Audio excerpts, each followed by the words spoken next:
Welcome again, everyone who's here, who's joined us this afternoon, and also all those who are watching on YouTube. Welcome. Like I shared with everyone, we are starting these new series called the XC Files, and the idea is to, bring experts, bring experienced cross-country pilots, senior club pilots, and masters in the field to share their experiences, to share their secrets, to share tips and tricks that every pilot develops over the years. And there's so much in this game to learn from everyone. So we hope that this series will go a long way in enriching you, in collecting information, valuable information, and also knowledge to make you a XC rock star. Okay.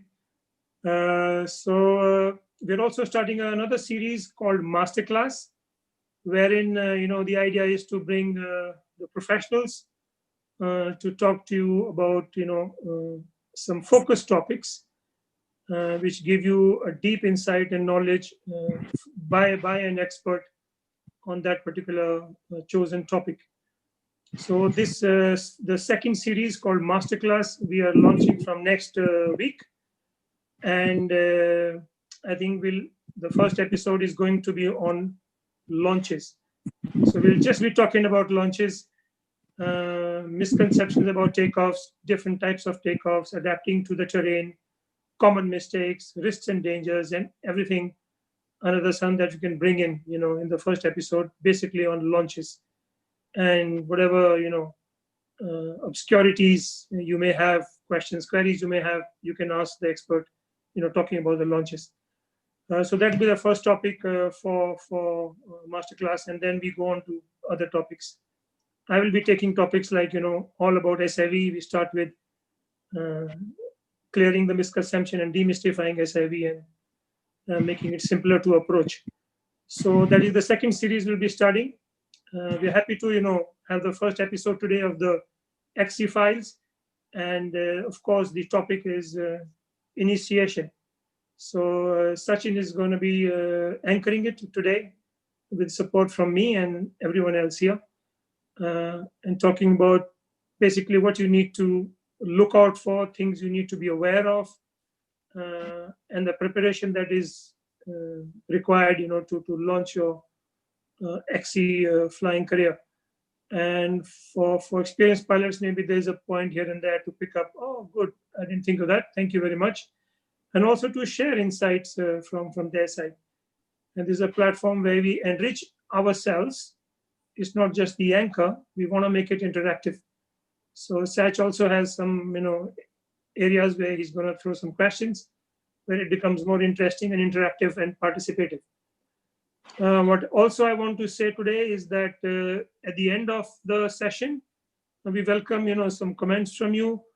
How you liked it? If you want some suggestions, something you want to us to like take care of, or want to suggest a topic or whatever. We really look forward to that to improve what we are trying to do. So with that, welcome again. I'm really looking forward to this as well, and hope to make this a enriching one today. So over to Sach. Thank you, Avi. Cheers. So welcome everyone. Welcome to XC Files. So as the name suggests, the first episode is more of initiation of XC flying. We have kept in mind beginner pilots who are aspiring to become an XC pilot, and the content is revolving around this topic. But at the same time, we have many pilots who already have done XC and who are here.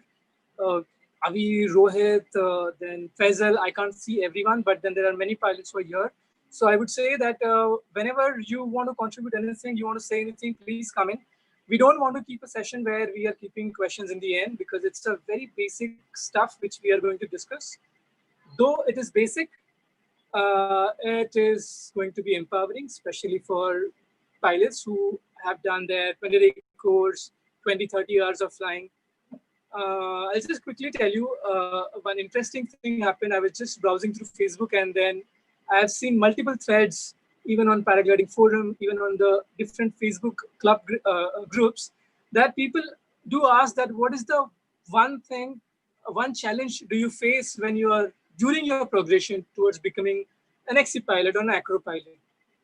And most of the pilots are saying that we didn't know a good path, we didn't have a mentor. These are a couple of common points which I have seen throughout the comments. So what our objective here is to give you a systematic way so that you can approach becoming an XC pilot in a more safer way, because there are n number of ways to become an XC pilot. You don't have to be systematic. There are pilots on the YouTube, they have saw the tutorial, they have bought the paraglider, and they are doing their first flight. And in the comments, people are saying, "Oh, wow, you're so cool." But at the same time, there are pilots like us who are saying that this is crazy. Our sport is not a self-learning sport. So yeah, I've said enough. Just to set the mood, I would like to show you one video. So let me share my screen.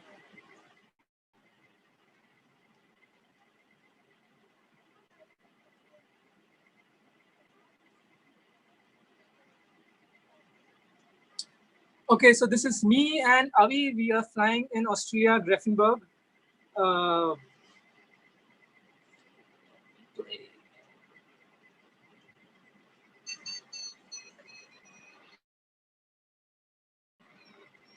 you start loving this sound.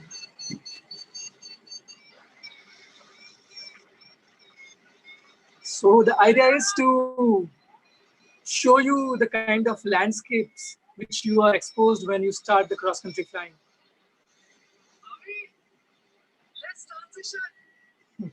So we have like maxed out, we have reached the cloud base, and now I'm asking Avi that, okay, let's go somewhere. And then I was just simply following Avi.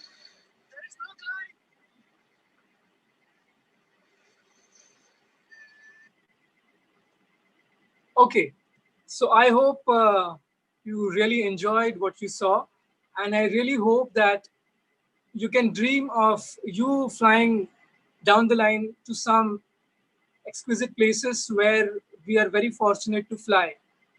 And I personally got lucky. So basically, let me set up a platform here. This session which I'm going to take, I'm talking more in terms of my experience, how my journey have been, because we all are in the same boat. It's just that I was full-time into it, but the challenges which were faced by me are no different than what you guys will be facing. So I'm going to talk through more from my experience.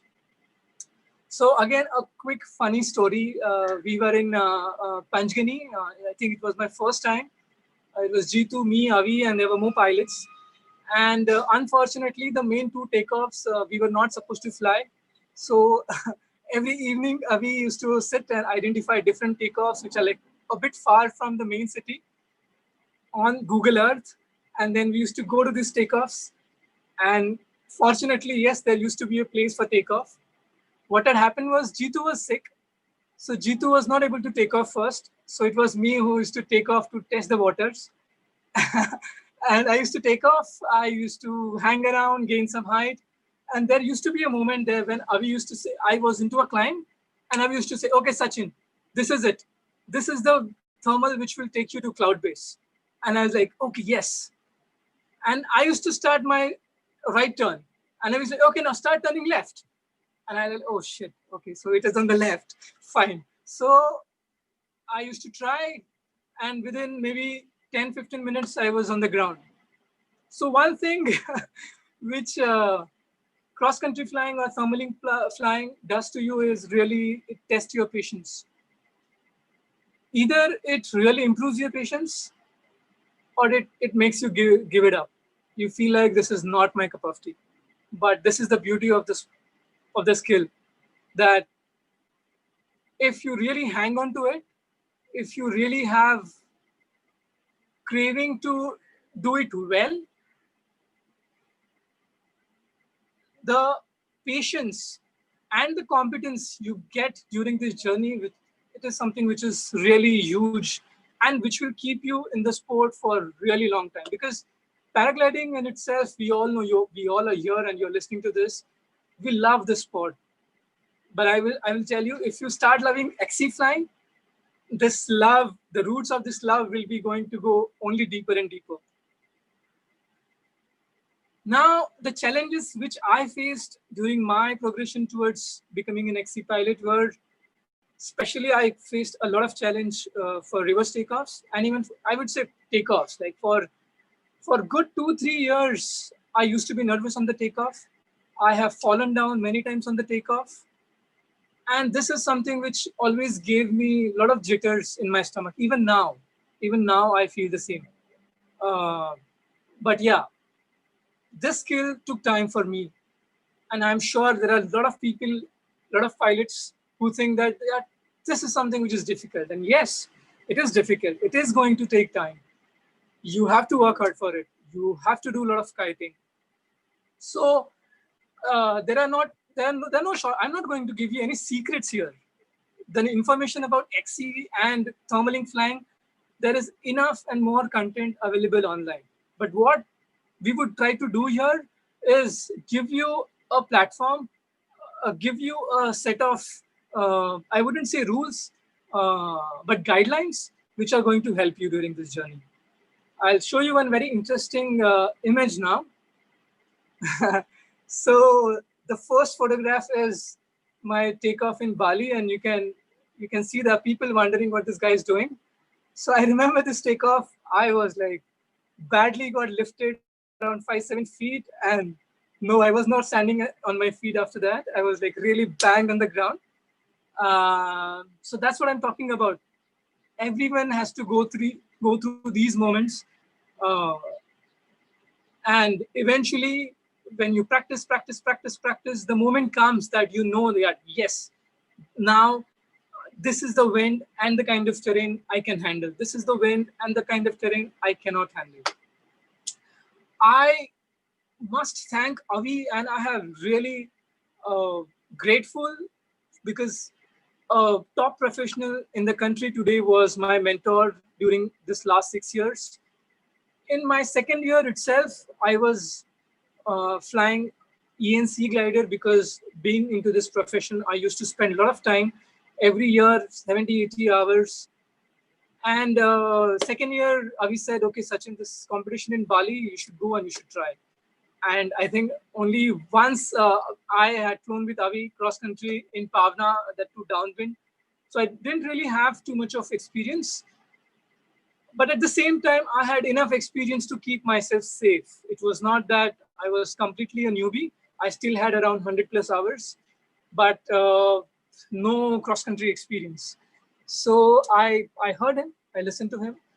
And when I went, the first day itself was like a dream come true, because we all, as we grow up, we all dream of becoming a sports person. I always dreamt of being Sachin Tendulkar, and then when I started loving football, I used to dream to become a professional footballer. And then the movies like Chak De India and all these things really make you emotional, and you feel like, okay, I wish the day will come, I'm holding the Indian flag, I'm representing India. And then it was a shocker to me that the first competition itself, the setup was so beautiful. They took us in the car and we were holding the flag of India, and there were like around 70 vehicles, everyone in their own with their country flag. Then there was opening ceremony, closing ceremony. Even though, of course, the competition was a disaster as far as the results are concerned, but the mental achievement and also the technical understanding of how to use the equipment, how competition works. There are millions of things which I learned in competition, which maybe could have taken 1 year of cross-country flying for me to do so. I actually had a couple of major incidents in the competition.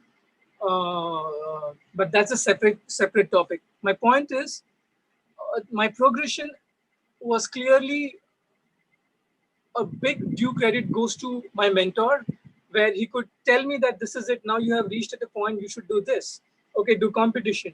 Now let's go to Greece and let's do a cross country seminar. Let's go to do hike and fly expedition. And all these things has made me what I am. And then last year when I was in Beer along with Rohit, I just shown you what I could achieve. Even though it was just the second time in Beer, I could achieve 300 kilometers cross country flying, then 86 and 69. I give credit of this progression purely to my mentor, and I'm very fortunate to achieve this in more of a systematic way. The system which Avi presented, it really helped.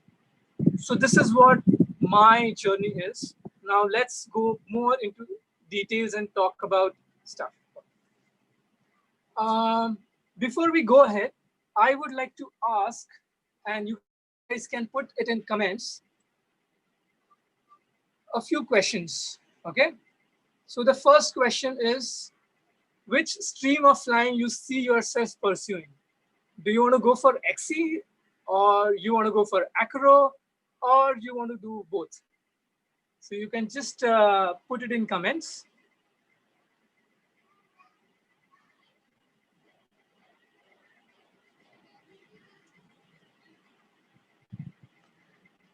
XC. Okay, XC is popular. Okay.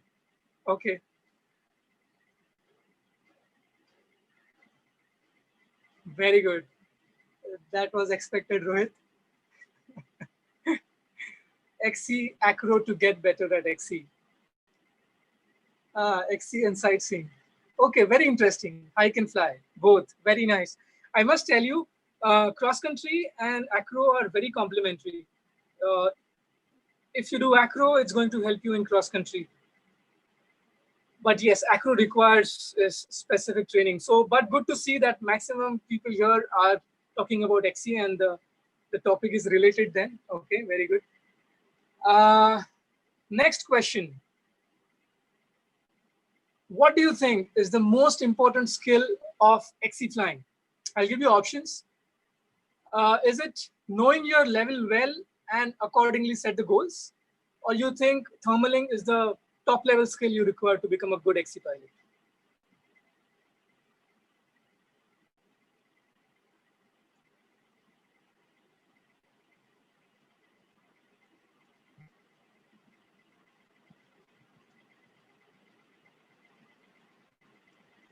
Shabad, see kya?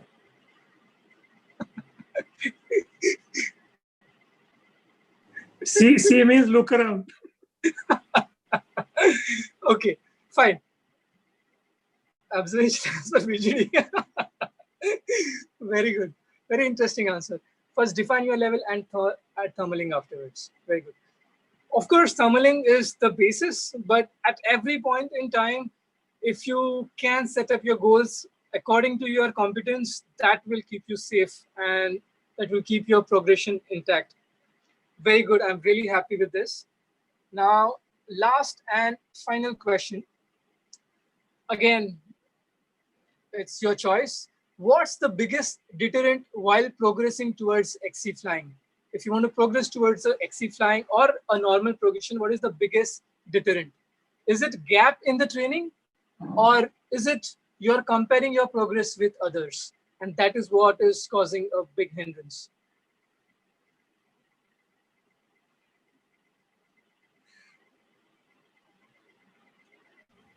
Can you repeat the question?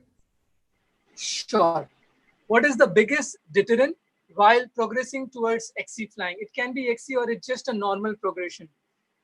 If I give you two options, which is a gap in the training, and the second one would be comparing your progress with others, which one would you choose?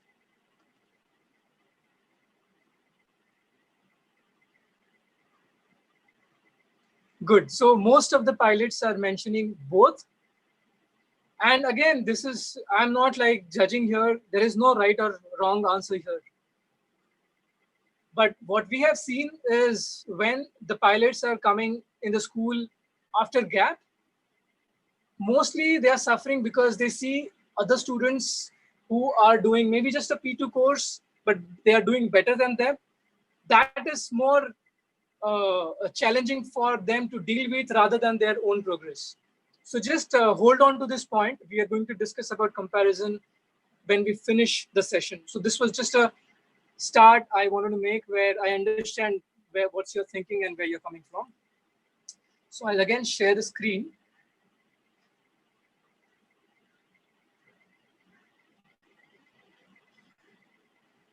I love this photograph.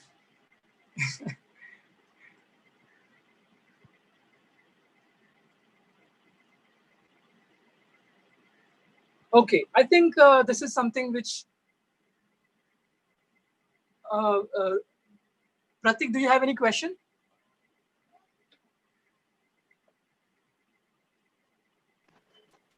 Oh, okay, right-hander, yes. Okay.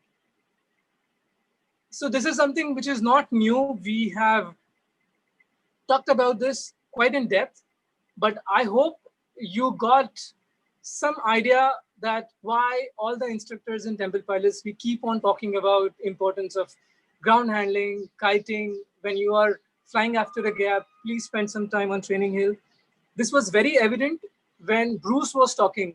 Even though Bruce is flying for last 25, 30 years, he was saying that he the longest gap he faced in his whole life is this lockdown, which is of 2 months, which is like, wow.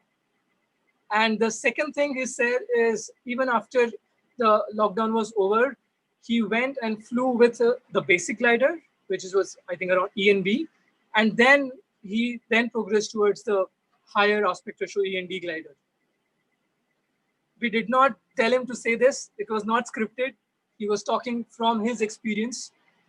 So I just want you guys really to imprint this in your head and in your mind, that if you really want to become a safe and competent pilot who really want to pursue paragliding hobby in long term, these are the building blocks which you should never avoid. Never try to skip any step in this. So I think it is very much self-explanatory. Ground handling, kiting, top-down flights. Oh my God, this is like very, very important. A typical scenario where someone is coming for a 10-day course, and 8 and 9 days, they are mostly focusing on flight duration rather than number of flights. So Avi and I was flying with Bruce in Greece, and for me, there is one line, if some expert says and which really stays with me, I really feel good about it. So one of the line which stayed with me, which Bruce had said, is when he go on the takeoff, he's the first one to take off. He just lays out the glider, he connects, and he flies, and he makes most of the situation which is in front of him. And from that day, somehow, I really try hard to do this, because that really gives me the opportunity to put myself into a bit of challenging situation. It can be a weak lift, weak thermals, or it could be just a top-down flight. It could be a challenging takeoff. So every flight you are learning. So don't look down upon top-down flights. Please focus on number of flights rather than number of hours. Okay. Then the next thing which he also talked about was soaring. So that it could be dynamic soaring and thermal soaring. So if you want to become a cross-country pilot, just flying at a site like Bali or Pavna, especially between 5 and 6, where the winds are very laminar, it is not going to help. It will help in the initial progression of your flying. Say, for example, initial good 20-25 hours, if you are exposing yourself to a very cool, calm, mild conditions, you are building your confidence. And then slowly, when you change, like you don't have to go to any special site. Say, for example, if you're in Kamshet, rather than taking off at 8 o'clock in the morning, you are just taking off at 10:30. And now you are exposed to thermals, instability, turbulence, and then slowly you increase your appetite towards such kind of flying. And then, of course, if you are comfortable with such kind of flying, then you can start cross-country flying.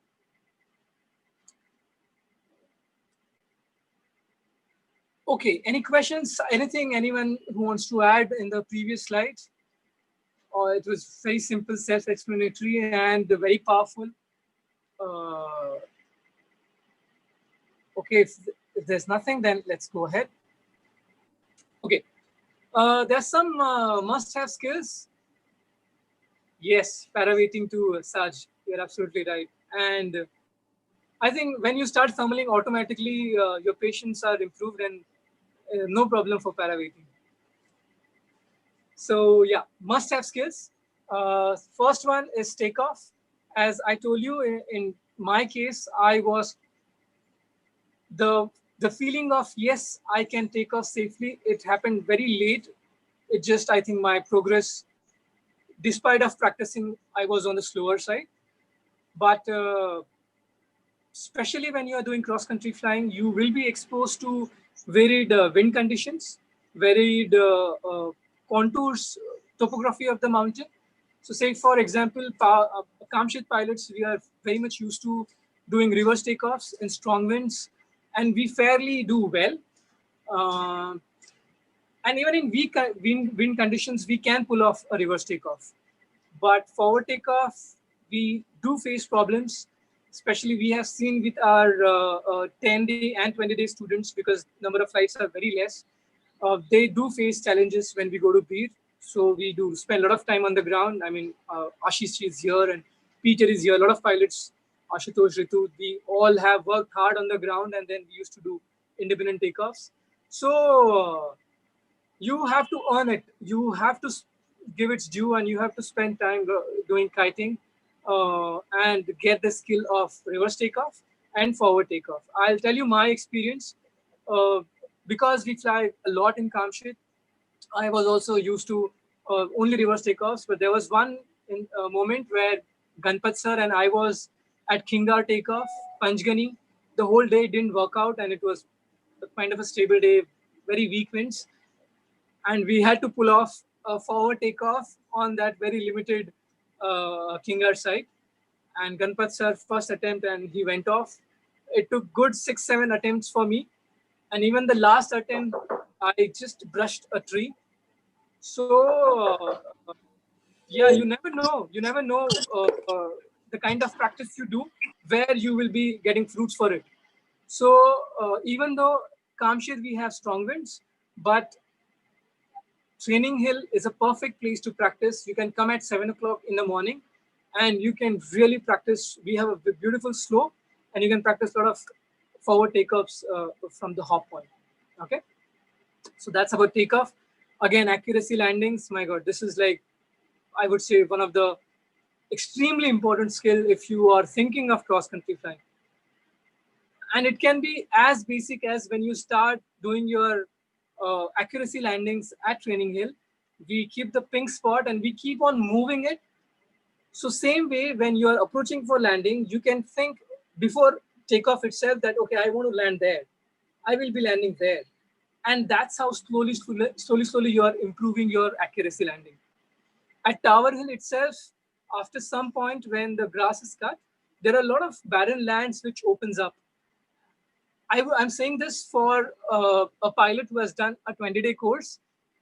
If you are doing during the course, you want to do something like this, it's always good to inform. You must inform the instructor, and then you can do these things. As I said, I was in Avi and I was doing this XC seminar with Bruce in Greece. And whenever you are flying in Alps, the valley winds and the valley flow comes into picture, which generally doesn't happen here in Kamshir. And even in front of Beer Valley, if you go back, then of course this will be predominant. But Beer, it is less predominant. Kamshir mein to it's almost not there. And for the first time itself, I was landing where the wind speed was around 30, 35. My ground speed on the GPS was 2, 3, sometimes -4, -5. And that was kind of exposure which I felt that, okay, this is something which I really didn't know. But because we teach and because we are talking about strong wind landing procedure and use of speed bar, I could pull off, but I was on the edge.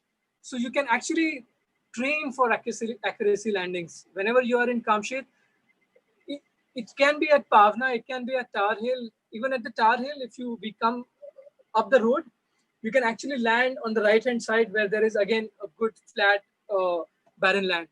So there are different ways you can actually train. You don't have to expose yourself into a situation and then learn from it. You can actually train yourself for all these things. Okay. I think the air law and etiquette is very important. You should know the traffic rules, ridge rules. When you are going to do XC at altogether new place, you should know etiquettes on the takeoff, landing. Okay. Again, the next thing is descent maneuver.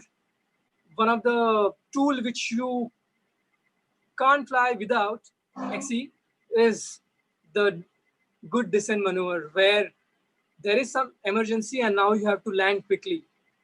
Now, some of us may argue that, okay, I will just fly in a very calm and very simple, on a simple day, but it can be an emergency situation and maybe helicopter is coming or something, and you have to land quickly, then these skills will be very handy. But again, this is, as Avi is going to talk about, demystifying SIV. Spiral dives is one of the very important skill to have, not easy and must be learned progressively.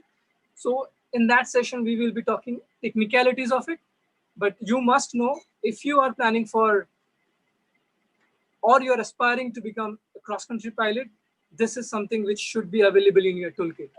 Okay. And of course, last but not the least is knowledge of the weather. We keep on talking about soundings,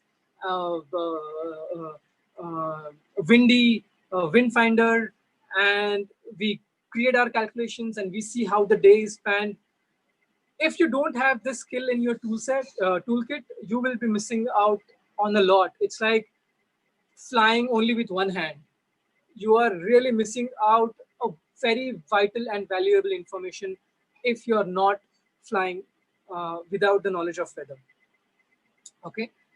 Now, you must have the evaluation criteria for this. You can set the goals. The takeoff can be, you can try at least 20 takeoffs at Kamshet without anyone touching you or shouting at you or giving you verbal instructions. If you can able to do such takeoffs, 20 takeoffs independently, now you can say that, okay, my takeoffs have improved. Same with accuracy landing. No guidance, without any guidance, I'm able to approach and land accurately. Okay. So everything you can have an evaluation criteria and you can really go in a systematic way towards this. Last point here, which I want to say before we take questions and others' views, is luck and experience. So I read one very important or very interesting line on Paragliding forum, that when you start flying, you have actually two buckets with you. One is full and one is totally empty. Full is because it is full of luck, and empty is your experience. You're totally new, you don't have any experience. And as you start flying, as you start gaining experience, there will be close calls, there will be incidents, accidents, which you are just getting away with. That means your luck is really good and it is helping you. But at the same time, your experience is growing in the sport. So what, as instructors, we would recommend is, please count on your experience. Don't rely on luck. If you count on your experience, if you want to count on your experience, then if you go and approach the XC flying in a more of a systematic way, you won't require too much of luck. Okay. Now, I think there are some comments in the chat. So anyone who wants to add anything here? Yes, Avi. Avi, you are muted.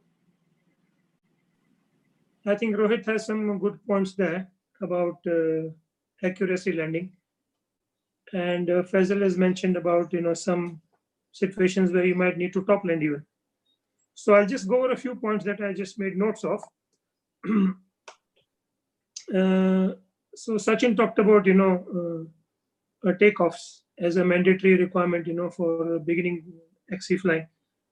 So like I remember Bhushan doing this, which is very clever. He used to go early before even the school reaches. He's there at training hill, and he's practicing in weak wind, forward launches or even reverse launches, and understanding ladder behavior in weak wind.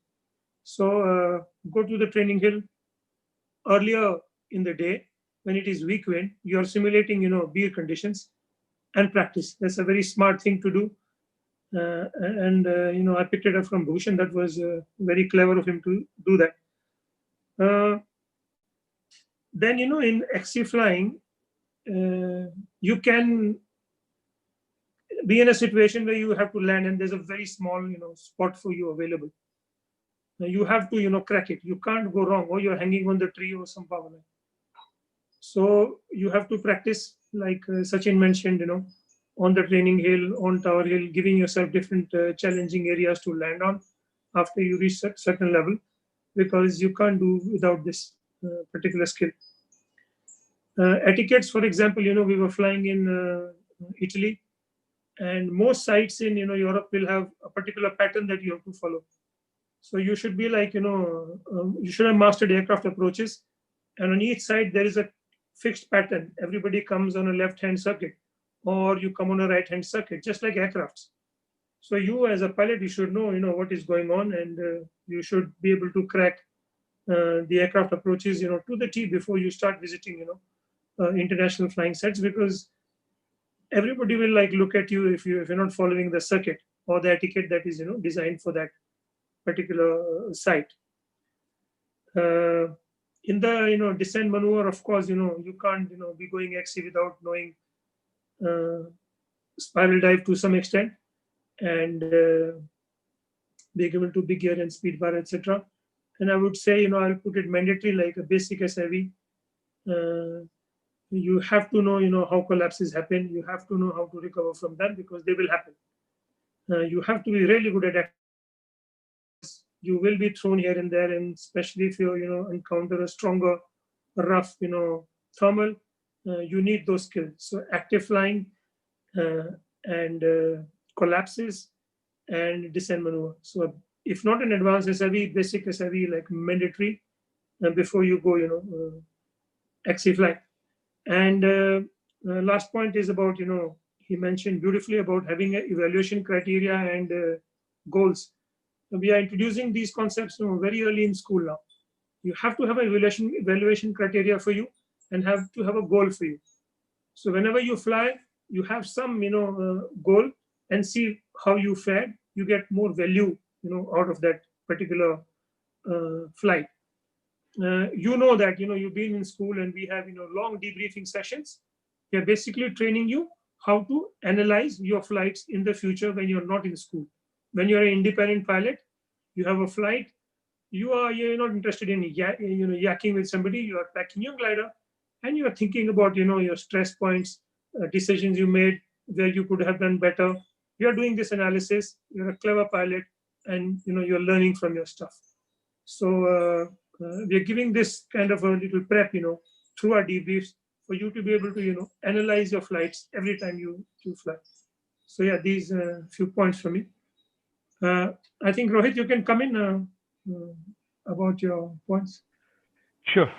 So great point, Sachin, especially about trying different places. We can do it in your home side. But one thing that I realized after starting the the cross country, is your usual technique, typically, which we judge the approach and angle and slowly adjust our brake and smooth touchdown, is not going to work typically in the beer where uh, due to the density of the air, you can come much faster. Maybe you have more winter gears that you're flying with, so your gliders are faster. You glide much more. There are situations where typically if you're outlanding in B, there are the steps.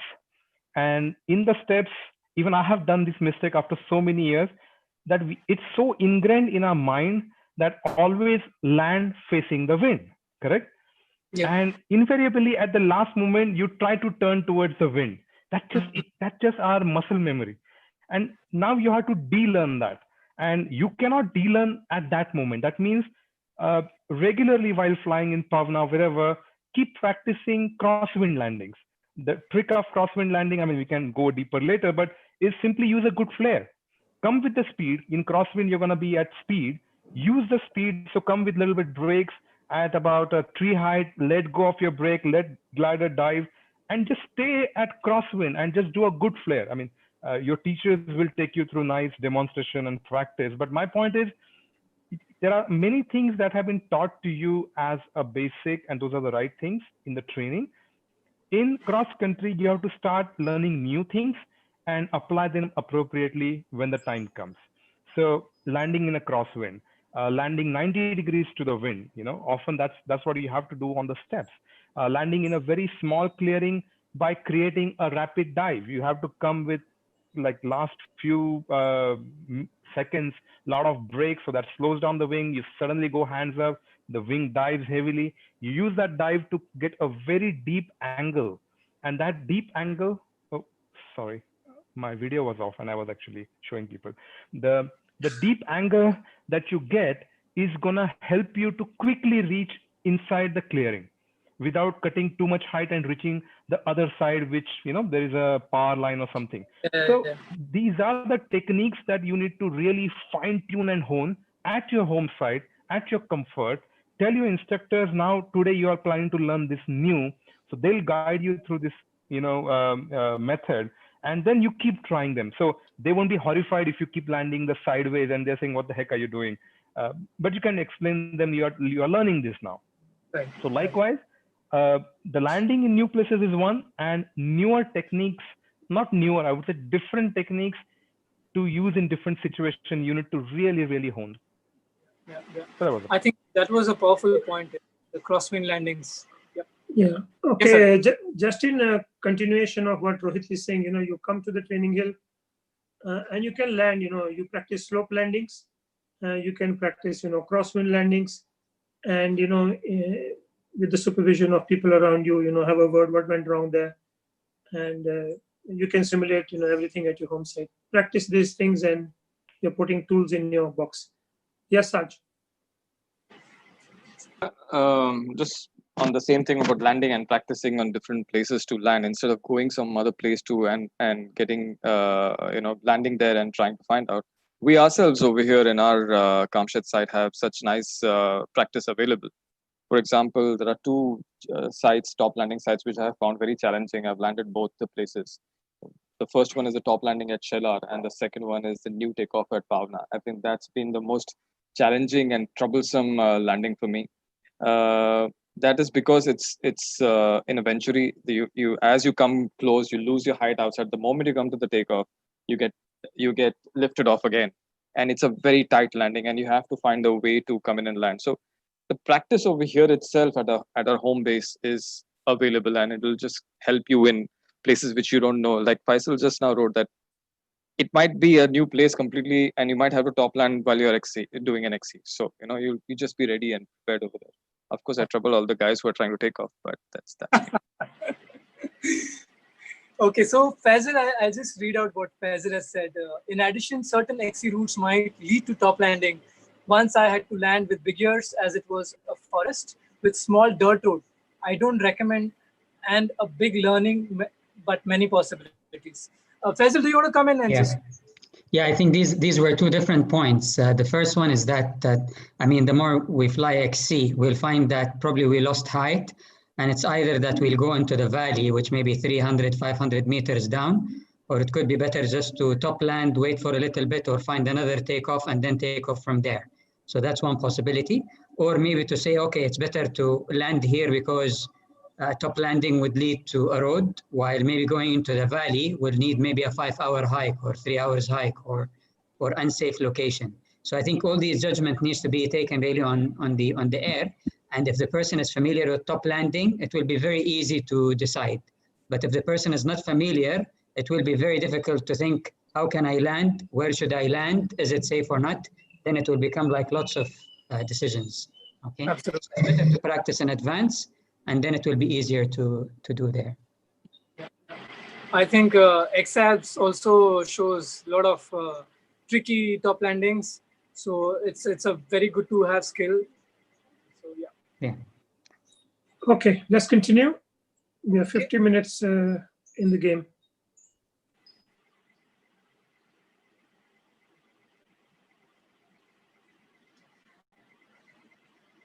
Okay.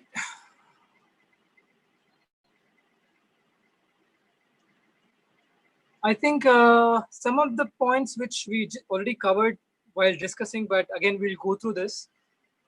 What I want to talk about mainly again about a proper system, what you can use to progress towards the XC flying. So the first thing which you should never undermine is the confidence on your wing, comfort while flying, and validation of the same from your instructors or from your fellow pilots. This is sometimes not really very oftenly talked about.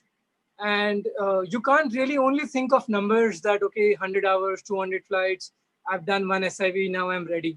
But despite of doing all these things, what's your confidence level? And is it matching with someone who is validating it, someone professional, someone more experienced? I think Avi talked about one Chinese pilot we met in Greece, and he had 100 hours, 8 gliders, 4 SIVs, and he was still flying on toggles. He never used to hold the knot of the brake. And in the turn, he had spun the glider in front of us and had injured himself. Luckily, no major injury. He walked away from the whole incident. But this is something which you should always go back and see where you are in terms of your confidence and your comfort level in flying. This is something where your mentor or your instructor, and as I said, your friends, who, if they are experienced, they will come into picture and will be able to guide you better. Now, the second point which I've mentioned about the level, which is IPPI 4 or APPI 4, please again don't fixate yourself that you have to follow only a certain standard. If you actually study any system, be it USHPA, BHPA, APPI, IPPI, actually, bottom line, they are talking the same things. They are expecting pilots to have certain kind of skill sets. So please don't get overwhelmed by the systems, but actually see what requirements they are talking about. That's why I've mentioned equivalent. So for IPPI 4, it says that, okay, you should do at least 55 flights and 30 hours. I actually have added one more point later is, again, Bruce was also saying the same thing, that it's just not about the flying hours which matter, but out of those flying hours, how much time have you spent in the unstable air mass, which is moving, which is turbulent, which is not laminar? That really matters to set the platform for you.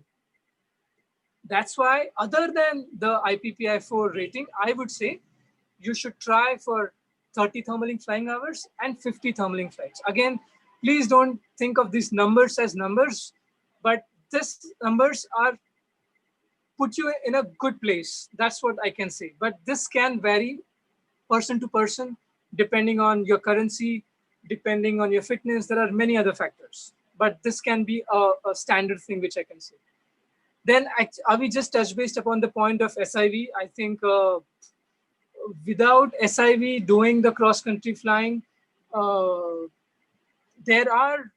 we have met pilots who are flying for 20 years, but they have the philosophy of not doing the SIV.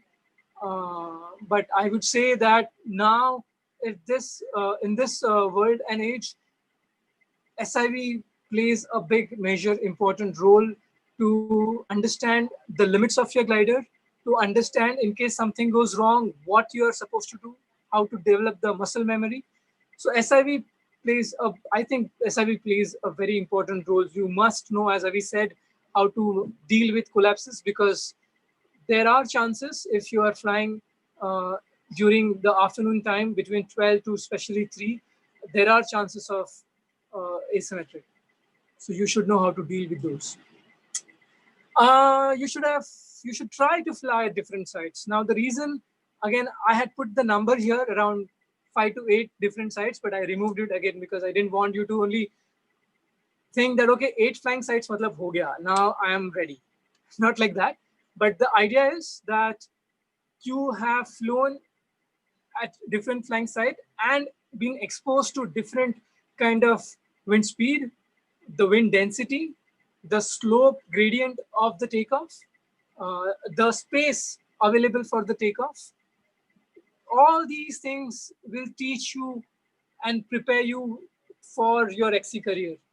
There will be moments where there is not much of a help available on the takeoff. You can't really ask anyone certain things, and you have to take the decisions. So all this information which you have gained while practicing systematically will help you. And I think we already talked about comfort in flying in turbulence. So again, I'll show you one very interesting video to show you what I'm talking, because many videos on YouTube which are about incident, it can happen that even though the pilot is experienced, he has faced any incident. It is part of our sport. That's not a problem. But if you build wrong habits, then I have a problem. So it's very important that when you're starting your flying career, like say for example, we always come on the radio when we see someone touching the risers. Now, of course, a pilot who has done 500, 600 hours, and he is touching the risers because he wants to make his hand comfortable, I get the point. But a pilot who has done the 10 hours and he's saying that I touched the risers because then I'm marking references, this is something which will not help in a dynamic situation. Again, I will talk about this in the next video. So the next point, which is ability to adapt. Again, I started flying around 6 years ago, but then Avi and Jitu and a lot of our club pilots, Alok, Viz, they have been traveling to Beer quite often.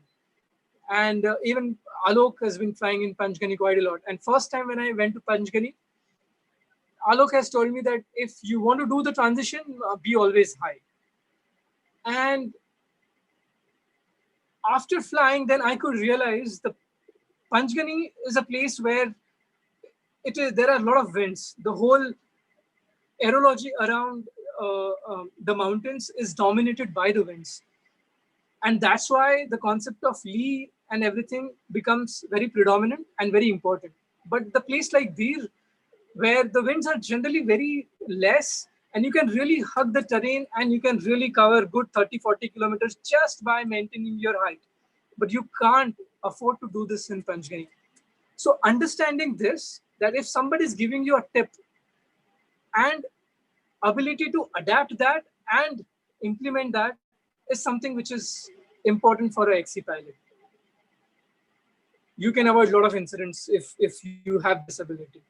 Okay. Now let's watch this video.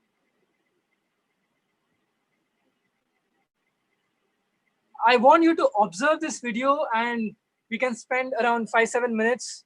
I want feedback from you. What are your observations? You can come in the comment section and you can type your feedback, okay? Your analysis rather than feedback, sorry.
Did video play normally, smoothly, or there was a lot of lag?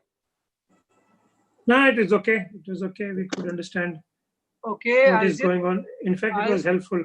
Okay, I'll play it ahead in the video. There is a slower version, so I'll play.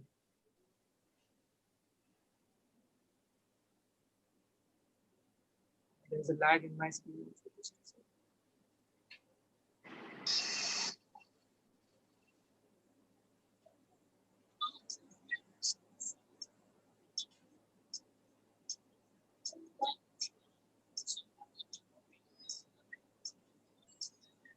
Okay, this is the slow motion now. I think this should help everyone.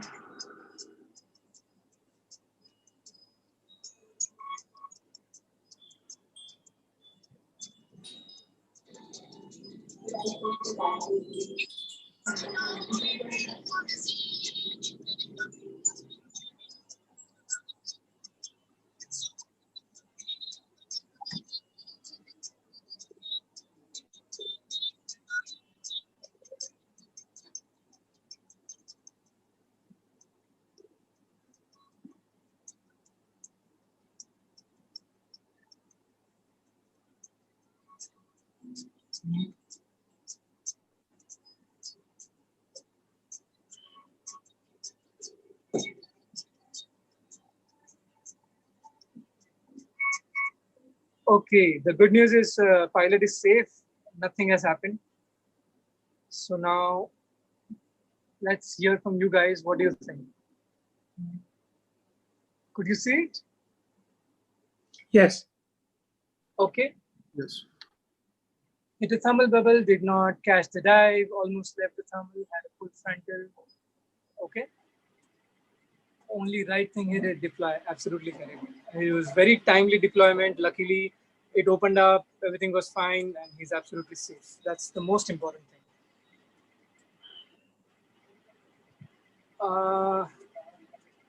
Applied brakes instead of weight shift left. Okay. He held the risers, very nice. Okay. Kept holding the risers. This is one point I really wanted to get out of this, is the pilot kept holding onto the risers, grabbing risers, losing contact with the wing. Okay, fine, good. Thank you guys. Thank you for your comments. Rest long list missed stuff. Not looking at the wing when things are messed up. Yeah, actually the list is long. You're absolutely correct. But the point here I wanted to make is we don't know if the pilot was a beginner or he was an experienced pilot. And he's very lucky that nothing happened. Finally, he's very safe. But if you look at the series of events, what I could see is first is his flying style. He's really most of the time holding the risers. Then I could also observe his pod, the attachment which actually closes the pod. It was actually open from one side. The flap was open. So again, I think that lies down to attention to detail, or it could be a pure incident that in flight something got loose and it opened up. But that was just my observation. The next thing is when the collapse happened, he is actually, if you see, it just there was a moment he applied the brakes and he released it suddenly. So all these things are kind of showing us that the pilot has maybe not flown enough, or he's flying after a gap. There can be XYZ reason. But there's one more thing, is he's flying with a pod harness. Again, in the further slides, we're going to discuss about the pod harness. But sometimes it happens that just because you start comparing, you start pushing yourself. As I was discussing with Rohit, you can actually progress towards becoming an XC pilot even without a system.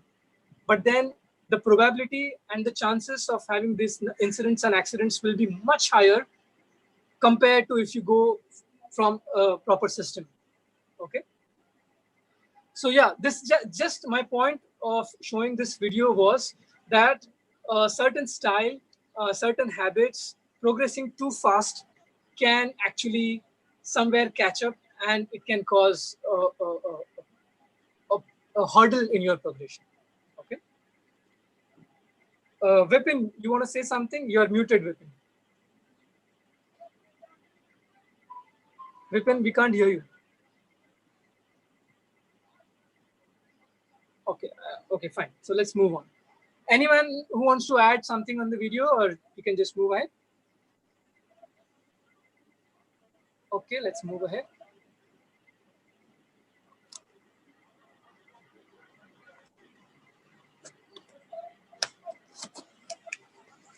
Sorry.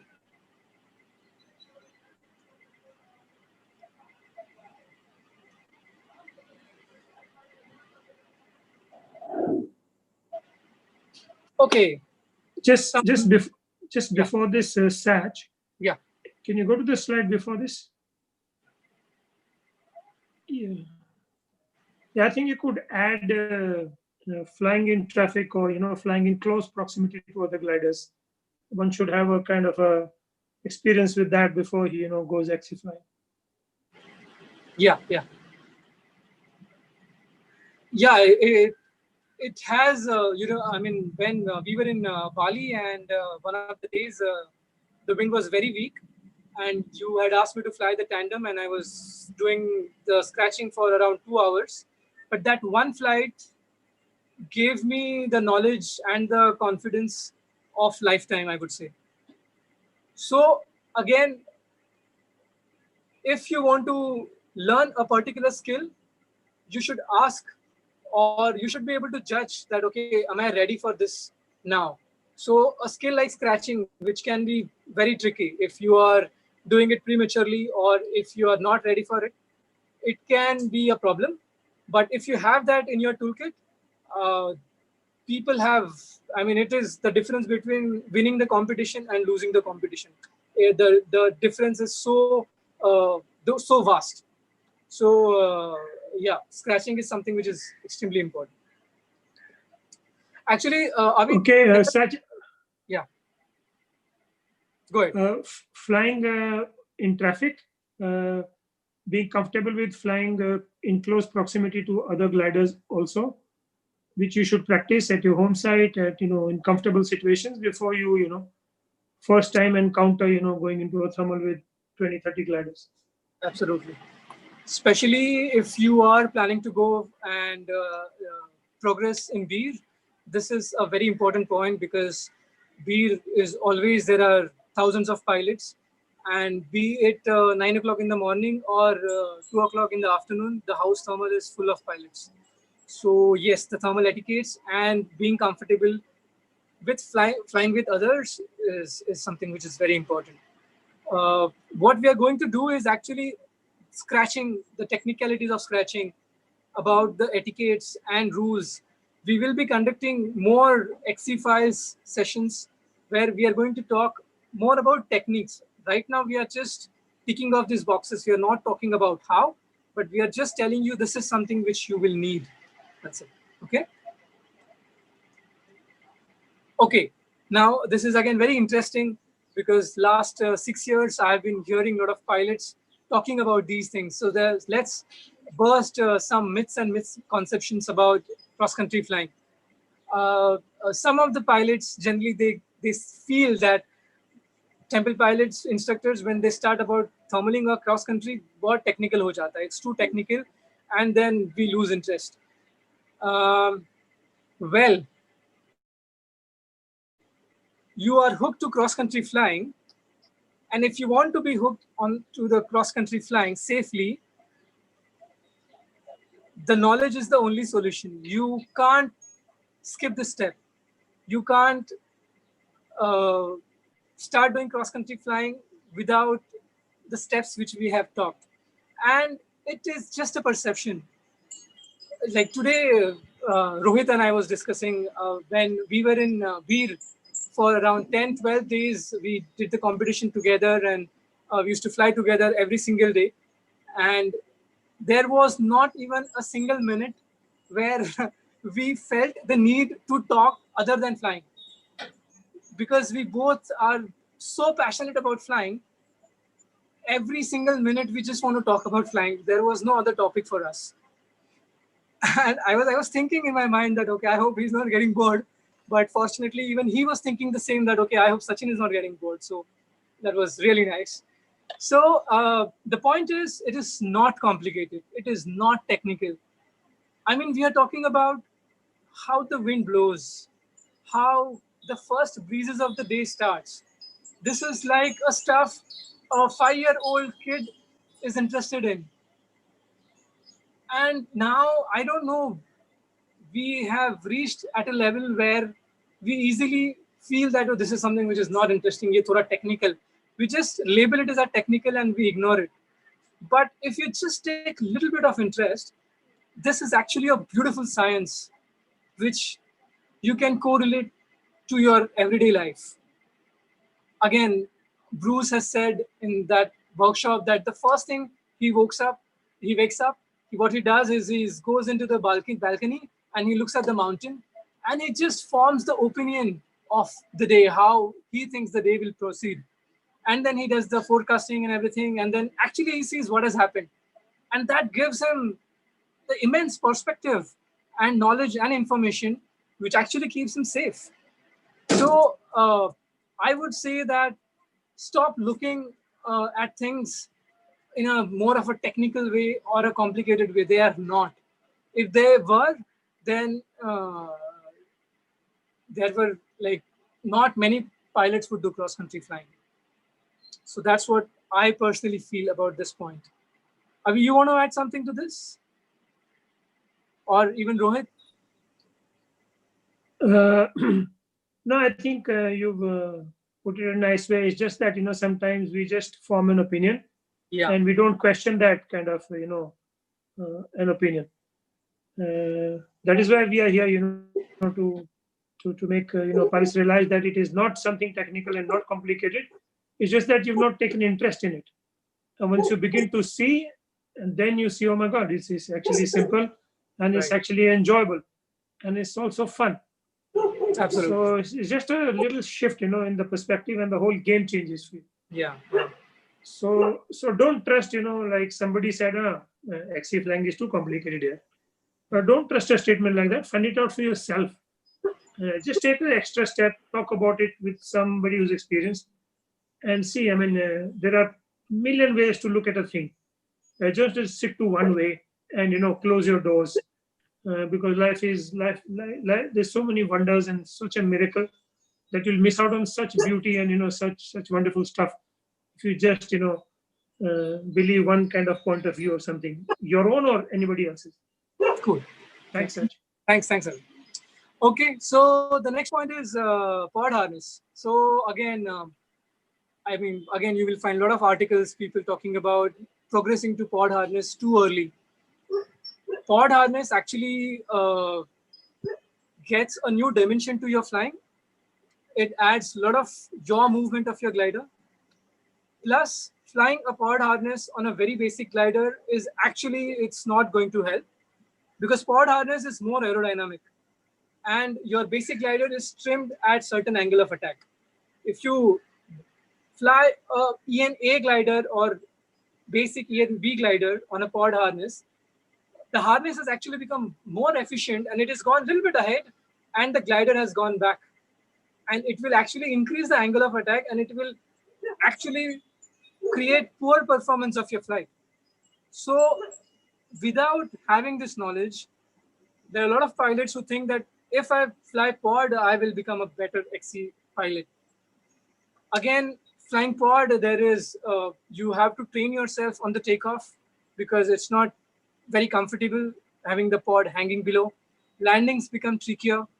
The whole flying game itself changes because when I remember I first flew pod, the weight shift was such a game changer when I started pod flying. I personally started flying pod after around 80 hours. So you don't have to fly the pod too early. You can take your time. And then, Faisal, do you want to add something?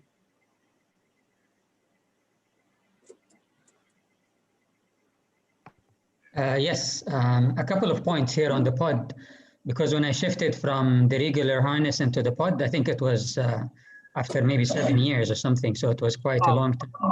But it took me about 6 or 8 long flights until I found the right setting. And I remember when the setting was not right, I was getting lots of collapses. I was moving left and right, and it was really annoying to the point is that, was this the right choice for me or not? But then it was just really about the setting, adjusting, going back again, hanging it, where I can hang it, do a bit of adjustment and come and fly again. But the moment that I got the right settings, then no way to go back. And it was extremely, extremely comfortable to fly it. But also there are so many different types of pod harnesses. So it's really worth researching a lot before going ahead because of the different types, but also the different position of the carabiners. Some of them are low, some of them are high, and this will make the same wing behave in a different way. So it's, it needs a lot of patience and practice until it's right. Faisal, do you think you could have progressed to, you could have used the pod harness a bit early? I just want to understand now, after this experience, what would you recommend a newbie who has done maybe 10 hours and is talking about pod harness? What would be your recommendation? No, I think I moved to a harness, a pod harness, probably after 200 or 300 hours. Right. So, I think once I got really comfortable with, after taking the SIV on a normal harness and doing lots of XC flights on a regular harness, and then after that, I thought, okay, now I want to progress into the pod. And it was more of the comfort rather than the aerodynamics, okay, because of the cold weather, and that was the main thing. But now I got a different pod harness, which is the light one, and on the same day, it's completely a different performance of the same wing under the different harness. So, it needs like readjustment. So it's really worth, do I need to readjust every time or just stick to one and develop extremely well under it and then progress into another one? Right. Thank you, Faisal.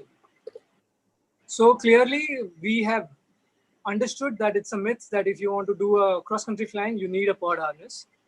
You need a pod harness. You should use a pod harness when you're ready for it. Same goes for your contra view. What happened to it? Yes, I was just going to add, I think what Faisal said was very spot on, and I would agree to each and every point he said. Now, just for the larger audience too, because in the end, it's a shiny thing. Everyone, if they go to beer, everyone is flying with. So people are still going to do that. Okay. Yeah. So I just want to give the contra view. Not all is bad. Even I would completely agree. Get your basic SIV, basic thermaling sorted with regular harness first. There is no replacement to that. Okay. But let me tell you the good side of it. Of course, like Faisal said, I would never trade back to the open harness now. Why? Because it's not only about aerodynamic, it's not only about being warm, which both are right, but it's also about additional control levers that I get. With pod, I get additional leverage with my feet to stabilize myself. There's additional leverage for the yaw correction. Now I'm going deeper, but what I'm saying is there are a lot of good points as well. That's why I said the little bit of a contracting point there. But we are mainly talking about the first timers who are just thinking of progressing towards cross country. Absolutely. Till the point you learn your basic thermaling without pod, on a regular, there's no point even thinking about anything, because it's only going to complicate things, because you don't know what you're doing is wrong, or you just can't handle that pod's additional workload. Absolutely. Pod harness is like a game changer. It really gives you a different feeling of different style of flying. Everything becomes easier, but yeah, there is a time for it. Thanks. Yeah, so I think Pratik's question is spot on. So I would say if you're using an open harness, it's great for cross country, and also to slowly think about your progressing towards pod by adding a stirrup. If you fly a lot with stirrup, you are training yourself eventually for the pod. Then you understand the dynamics better. There are not a lot of new things in the pod then. You get actually a lot of aerodynamic benefits also if you're flying with stirrup. So I would highly recommend stirrup as an intermittent state for anyone with an open harness. Cool. Thanks, Rohit. Okay, let's move on. The next point is similar to high-end wing. The way people feel they get attracted towards pod harness. Similarly, you would want to go for high-end wings, high aspect ratio wings. I think we discussed a lot in the first webinar about the gliders. And again, if you have done the 20-day course, if you're fit, then going for low B is a very good choice. But if you want to do cross country and that's why you need a particular glider, I think again that's a myth. Especially again when you are starting. Of course, when you go at a later stage, when you're competing, when you want to set records, then of course the wing matters. But as a beginner, I wouldn't put my money only on the wing, but I would rather focus on building my skills. Okay. A lot of techniques and a lot of books are written about thermaling technique.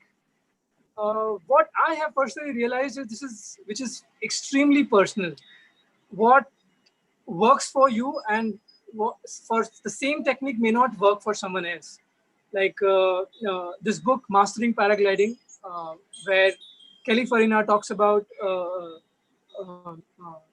breaking your 360-degree turns in 4 seconds and then opening the turn towards a stronger lift. I have seen many pilots who are saying that this doesn't work for them, but they try something else. So this is something which is very personal and you have to do it. You have to fly, fly, fly to really understand what is working for you. I would recommend reading a lot of good books from professionals rather than just hearing from a pilot who is not really very well experienced. Like I've seen pilots giving the advice where, okay, you go into a thermal and then you can turn any side, right or left, and just keep a lock on your 360-degree turn. I mean, this is something which is, again, put you in a very wrong habit. So don't shy away from reading knowledge which you're not ready for, but the same knowledge will try making sense after maybe 2 years or 3 years down the line. I think Pratik was asking me the same thing to Sachin, should I read this book, 50 Ways to Fly Better, because I'm not able to understand. And I said, no, please read. This will make sense after 2 years, because this is something which we are talking from our experience. A great example is weather soundings. We spent good 1 or 2 years literally to do the lot of R&D around the topic. And now we are reached at a place where we think that, okay, we have a fairly good amount of knowledge around the topic. So don't shy away from reading good stuff from experts and then implementing it and see what works for you. Okay. Absolutely right, Rohit. I personally do this. If I have read the article and if I've got something out of it, and if I reread that after maybe 6 months or 1 year, I always get new insights. So this is something which is really powerful. So don't believe on this technique of just locking in, and always talk to your instructor and understand, sir, do you think this is right? This is wrong? We will always try to give you the best possible advice. The next thing is flying site. Don't think that you have to go to a particular flying site so that you can start learning cross-country flying. I mean, I remember flying at Pavna. I gained height, went to Tikona. On the left-hand side, there's a mountain. I went there and come back. You don't have to do cross-country flying of 25, 30, 40 kilometers. It can be as small as 5 kilometers. It can be as small as 8 kilometers. You don't have to put the number on it. It can be as basic as you have gone from point A to point B to point C, and maybe you have landed, or you could have come back. You can make it as simple as possible. In fact, we have tried this, and I hope that we will be able to implement this in next year when the flying season starts, that we want to mark certain routes when we are taking off from Tower Hill and have a small triangle of hardly just like 6 kilometers. And it is a proven triangle. We know the house thermal, we know what works, And we now, all the club pilots, we keep on doing it. We keep on pushing our boundaries and we explore new stuff. So you don't have to fixate that I have to go to Beer or I have to go to Panchgani to do XC flying. You should make most of what you have. If you are living close to Bombay, Pune, utilize Kamshat to the best possible ability. Of course, if you're living in Delhi, Beer is a beautiful playground if you want to learn thermaling and cross country. Uh, Thermals are predictable. You have immense height. Uh, it works, especially in the months of October, November. So yes, see what works for you. I can't say that don't go to Beer. If you're going to Beer, please fly under supervision.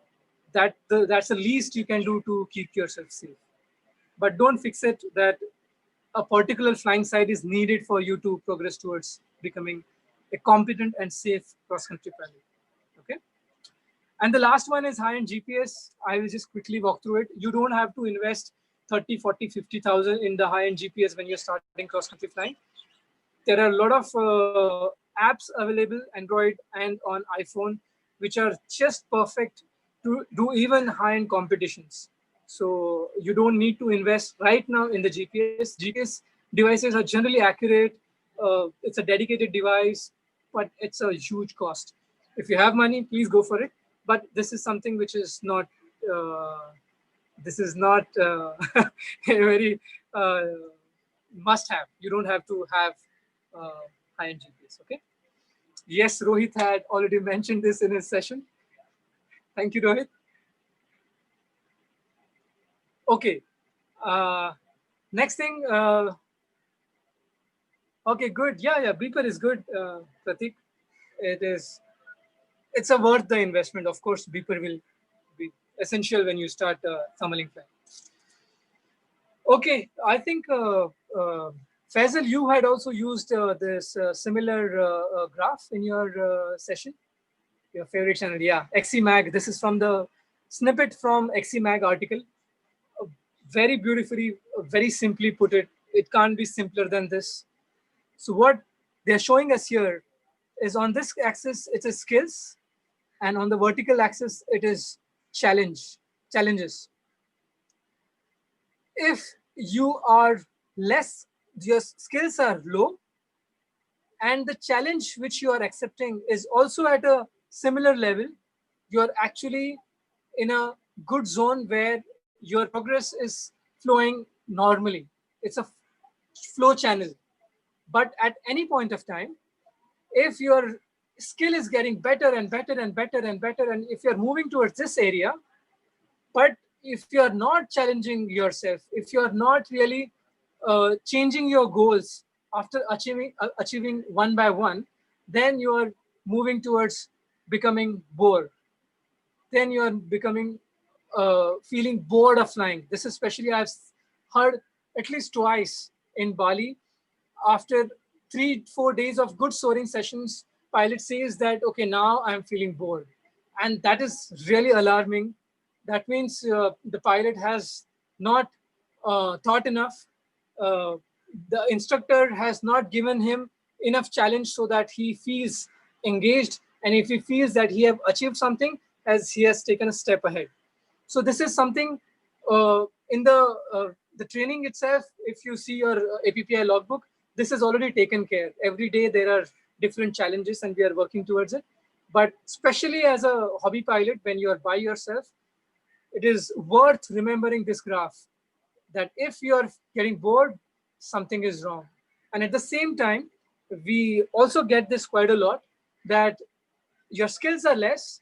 Like if you have just done maybe 10-day or a 20-day course, and you're saying that, okay, I'm going to Beer and I want to fly by myself. I have my own glider.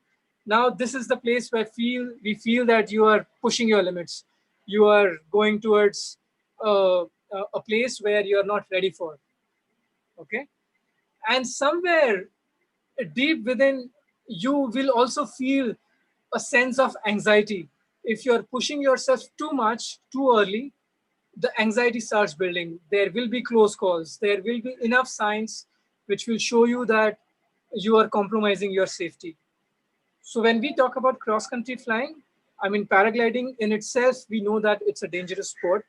There is a risk involved, but cross-country flying, yes, there is additional risk involved. There are a lot of unknowns.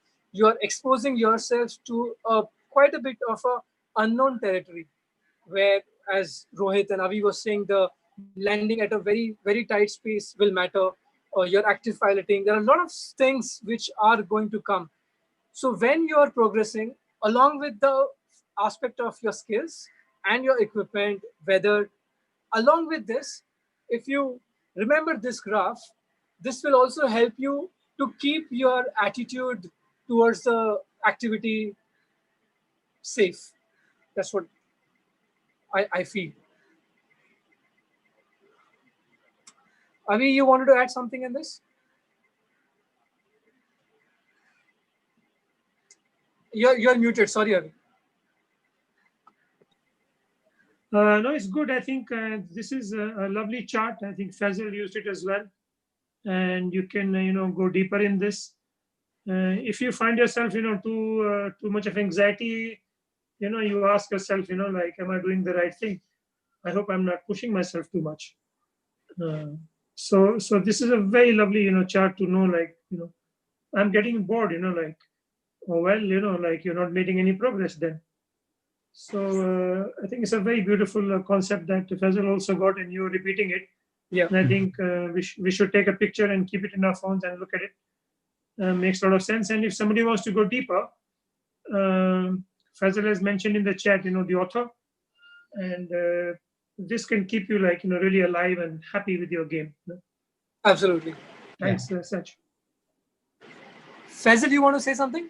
Yeah, I think one point here is this reminds me when I went to Brazil last year to Quixada, is that I was extremely anxious on the first day seeing people taking off at 30, 35 kilometers an hour. And before flying, I decided really to stop and to assess why am I here. And even going with the retrieve car for 200 kilometers just to see what are the possible landing routes, because it looked like, very wild place. And 2 days later, when I reassessed myself, I thought, okay, now I can adjust and start taking off. Otherwise, I'm going to get myself into big trouble. So it's, it can be to anyone, getting anxious or getting bored, and it requires this constant review. Absolutely. Absolutely. Thanks, Faisal.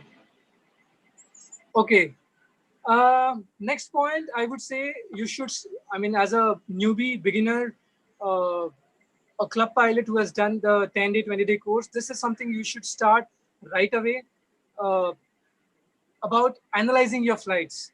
There are a lot of tools available online. You can use Google Earth, Duorama, where you can put your flight and actually analyze the quality of your turns, the quality of your decisions. There are a lot of takeaways when you start analyzing your flight. You can spend hours and hours analyzing your flight and get really valuable information out of it. And then again, if instructors are around, your mentor is around, you can check with them and understand what they are feeling. Again, as Avi was mentioning, why we do debriefs in the school is because we want you guys to go into a habit of doing self-debriefs.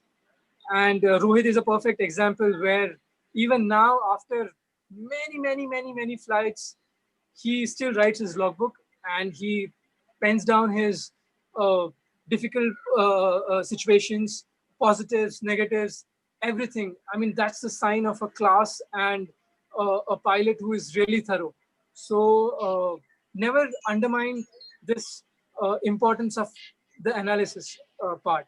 So I just want to show you this small video of my flight from Tower Hill to Pavna, a very small cross-country flight. But then the story behind this is when we had been to Italy and when we understood the concept of how to plan the flight, how to read the day, we started doing this ourselves. And there was a day, I think in the month of maybe Feb or March, I saw the forecast, nice, good cloud base, good thermal strength. I decided to take off time and I went alone Tower West. And I had planned that I will be doing Pavna, but then I didn't plan the exact route. So again, that was my learning, that I didn't really find out what are the hurdles in the route. And then when I analyzed the flight, then I understood, okay, I should have planned for this in advance. So let me just quickly show you this flight. Sorry.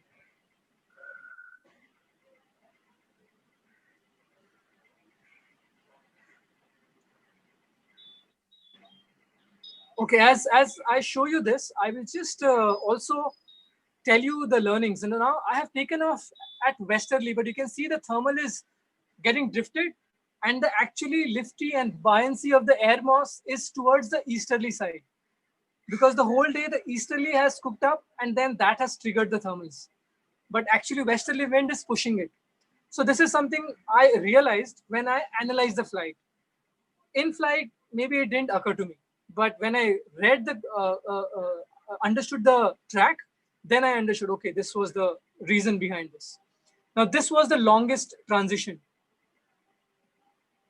I still had a better height here. I could have gone to the next hill, but then I felt that no, I mean, I can gain here and then I can push ahead. And then I wasted a lot of time here.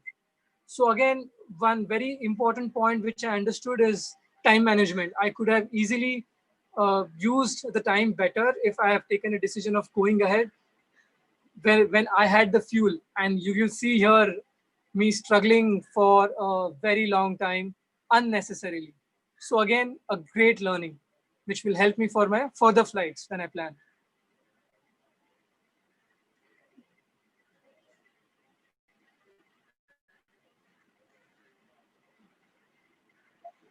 Now there is one more hurdle which was in front of me, was one transition here. This transition I had to make in such a way that I had to come parallel to the mountain, far away from it, and then join the main ridge. So all these things I couldn't have understood while I'm flying, as compared to a good self debrief by looking at the track and understanding that, okay, I achieved my goal, but what I could have done better is I only understood because I could study it on the diorama.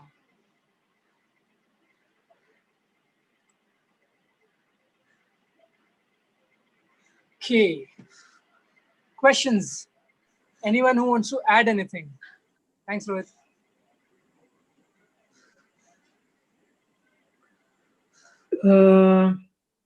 So I just got a message from Ganpa. Huh. He had something to add, Huh. and he's not able to kind of get through some situation with the network, I think. Okay. So he's making a point, of stamina, that you need stamina for XC flying, and also that you need some kind of upper body strength, and also some bit of core strength, which I fully agree with that. So maybe if you are planning long flights, practice in calm shade for increasing your flight from 1 hour to 3 hours, 2 hours to 3 hours to 4 hours, and build a bit of core strength, and build a bit of upper body strength, because constantly flying, actively piloting, you need that. Otherwise you're super tired, and when you're tired you don't take the best decisions. But if you're in good health and if you're fit, that goes a long way in improving your XC flying. So that was from Ganpa. So yeah, thank you. Questions, guys? Go ahead.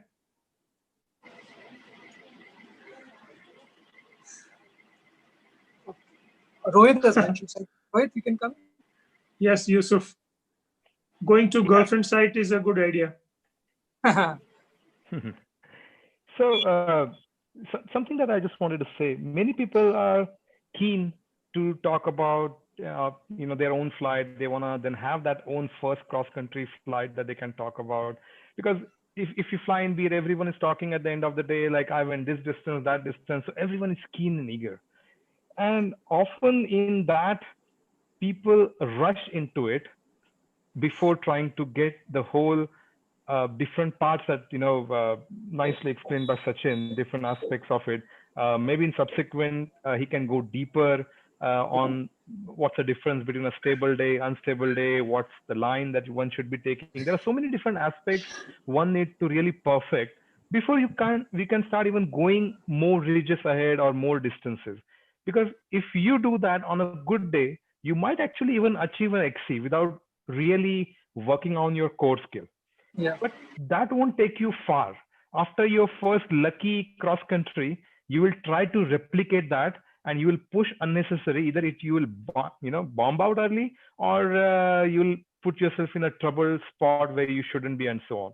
So one needs a thorough, systematic approach of perfecting each part of their skill. They're thermaling, they're climbing, they're going up the to the point when they reach to a stage where they know, if I see a pilot climbing at that point, there's a thermal, I can climb too.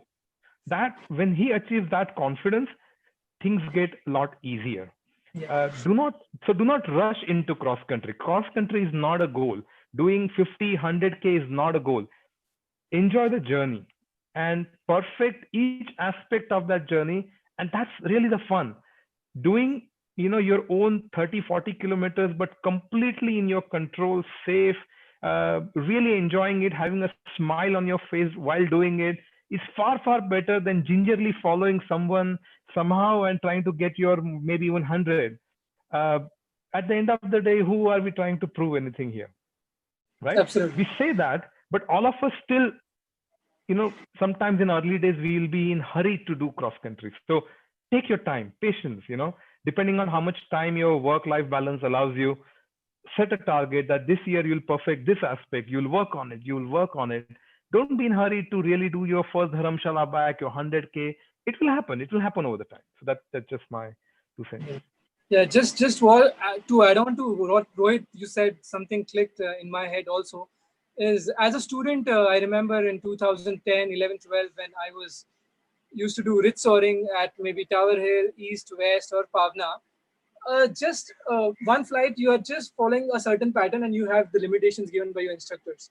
And someday you just go 100 feet ahead of that and you see a different world. So I believe you shouldn't forget your where you're coming from. These flights and these training days are actually making you giving you the joy and the glimpses of the cross country flying. And when you actually reach at a level where you can actually fly safely and cover distance, then the kind of exposure and the mountains and the world which is in front of you, it is really like unparalleled. You can't beat that. Okay. Okay, so I think we'll conclude the session. Beautiful words by Rohit. The idea should be to become a solid, XC pilot who's flying responsibility, and he's basing his achievements on his own, skills, on his own knowledge, and he's an all-round pilot who's not depending on following somebody or following. So I would say fly responsibly, and a lot gets kind of covered in that. And don't there are a lot of traps. I think he was hinting at there are a lot of traps, and don't fall into these traps sometimes of the ego, something wanting to prove to somebody else, or driven by some image you want to create for others or for yourself. And these are little traps, and don't fall for them. I think fly responsibly, and ask yourself, why am I doing this? Always ask yourself, why am I doing this? And you will get the answer. This is also a self-analysis, but an inner analysis of my motivation for flying, and the reasons. If they are not external, it's very good that there's an internal reason. I enjoy discovering and exploring and progressing. There's a joy in that, true joy. Not that I did some number and I posted that and I'm cool now. So I think flying also makes you sharper and makes you more truthful to yourself in a very beautiful way. So fly for yourself, and we will bring this again and again, that it is your expression. Like your life, your whole life is your expression. It's your exploration, your discovery, and your sharing. And so also flying also is your very personal expression of who you are. and sharing makes it so beautiful. We pick up, beautiful things from each other. And I think a wonderful session. I think I'd like to give a big hand to Sachin. He's put in some work to, put it out systematically. Would love to thank the senior guys coming in and, making these sessions even more enriching. Sajid and Rohit and Faisal and everyone else. Thank you very, very much. I think we had a great session. And I think XC-Files is going to go a long way where we'll have so many, we'll pick up pearls from each other and from, experienced guys. And we hope to bring a lot of good stuff for you. And we have a surprise this Sunday, a special feature. So hope to catch you then, and we'll post to you about it. So thank you very much.